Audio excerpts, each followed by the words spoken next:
పూరా లోకల్. ఇవాళ మీరు ఆలోచన చేయండి. చాలా మంది అన్నారు, వాళ్ళకి తెలుసు వాళ్ళు ఏ విధంగా రాష్ట్రాన్ని దివాలా తీపిచ్చిండ్రు. ఒక క్యాన్సర్ పేషెంట్ చూడడానికి బాగా కనిపించిన కిడ్నీలు దెబ్బతిని, గుండె దెబ్బతిని, రక్తము సరైన బీపీ షుగర్లు అన్ని క్యాన్సర్ ఉండి చనిపోయే ముందు ఏ విధంగా ఉంటాడో రాష్ట్ర ఆర్థిక వ్యవస్థను చంద్రశేఖరరావు గారు క్యాన్సర్ బారిన పడేసినట్టు పడేసి 8,29,000 కోట్ల రూపాయలతో మాకు అప్పచెప్పిండు. మిత్రులారా, ఆనాడు ధనిక రాష్ట్రం 16,000 కోట్ల రూపాయల మిగులు బడ్జెట్తో అప్పచెప్తే 10 ఏళ్లలో 8 లక్షల కోట్ల రూపాయల అప్పు చేశాడు. ఇవాళ వాళ్ళు గొప్పలు చెప్తున్నారు. ఆయన శని మామ, శకుని మామ, అల్లుడేమో శనీశ్వర అల్లుడు ఇవాళ మాట్లాడుతున్నాడు. శకుని మామకు తగ్గట్టు శనీశ్వరపు అల్లుడు జమైండు. ఇవాళ మీరేం చేసిండ్రయ్యా రైతులకు అంటున్నాడు.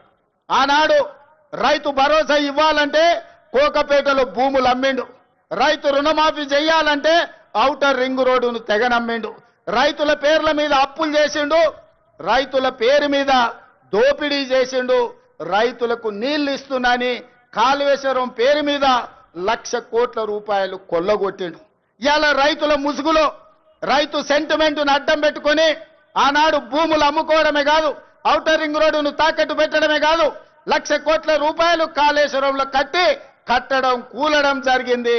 ఇవాళ రైతు సెంటిమెంటును వాళ్ళ ఆదాయ వనరుగా మార్చుకున్నారు. ఇవాళ 1,000 కోట్ల రూపాయలు సంపాదించుకున్నారు. నేను ఈ వేదిక మీద నుంచి అడగదలుచుకున్నా, తెలంగాణ రాష్ట్రం రాకంటే ముందు మీ ఆర్థిక పరిస్థితి ఏంది? ఇవాళ మోయినాబాద్లో హరీష్ రావుకు ఫామ్ హౌస్ ఎట్లొచ్చింది? జన్వాడలో కేకేఆర్కు ఫామ్ హౌస్ ఎట్లొచ్చింది? గజ్వేల్ ఎర్రవల్లిలో కేసీఆర్కు 100 ఎకరాల ఫామ్ హౌజులు ఎట్లొచ్చినాయి? ఇవాళ టీవీలు ఎట్లొచ్చినాయి? పేపర్లు ఎట్లొచ్చినాయి? 1,000 కోట్ల రూపాయల పెట్టుబడులు మీకెట్లొచ్చినాయి? మరి మీరేమో 1,000 కోట్ల రూపాయల అధిపతులుగా మారిండ్రు, మీరు ఐశ్వర్యవంతులైనరు. రాష్ట్రం ఎందుకు దివాలా తీసింది? రాష్ట్రానికి 8 లక్షల కోట్ల రూపాయలు అప్పెట్లొచ్చిందని నేను అడుగుతున్నా.